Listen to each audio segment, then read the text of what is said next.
নমস্কার, আমার legal services চ্যানেলে আপনাদের স্বাগত। আমাকে কিন্তু অনেকেই এই প্রশ্নটা করে বা এই প্রশ্নের মুখোমুখি আমাকে অনেকবারই হতে হয়েছে যে ফার্স্ট ম্যারেজে সেটা ডিভোর্স না হয়ে সেকেন্ড ম্যারেজ কিন্তু করে নিয়েছে।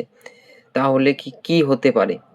আমি তাদেরকে একটা কথাই বলবো, যদি ফার্স্ট ম্যারেজ ডিভোর্স না হয়ে আপনারা যতই সেপারেশনে থাকুন, ডিভোর্স না করে সেকেন্ড ম্যারেজ করেন, সেকেন্ড ম্যারেজটা কিন্তু ভ্যালিড নয়।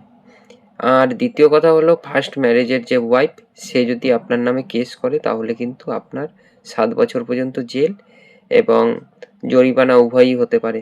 তাই আমি আপনাদের এটাই সাজেস্ট করব, যদি মনে হয় আপনাদের সেকেন্ড ম্যারেজ করতে হবে, তার জন্য কিন্তু আগে আপনারা ডিভোর্স দেবেন, তারপরে কিন্তু সেকেন্ড ম্যারেজটা করবেন। না হলে কিন্তু পরে আপনারা প্রবলেমে পড়ে যেতে পারেন।